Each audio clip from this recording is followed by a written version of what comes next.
Hi, this is Adriana, and this is another video for the SalesVision video challenge. And earlier I was watching a short video on the power of kindness. See, in our bodies, there's a chemical called oxytocin, the one that makes us feel good, all these warm feelings, and the connectedness with each other, the friendship, the love. So oxytocin binds human beings.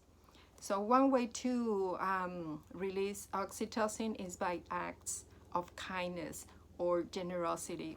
So it makes us feel good when when we do something good for somebody else without expecting anything in return. We also feel good when people do something good for us.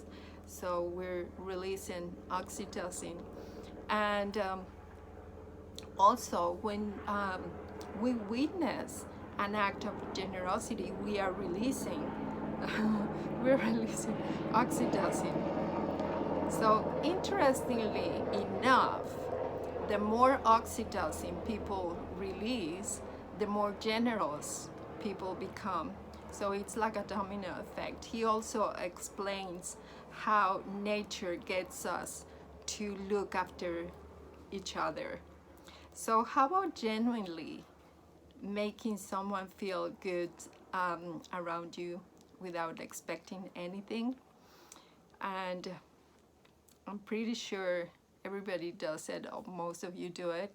But if case you don't, just try it, see what happens. So this is another video for SalesVision, as I mentioned before. And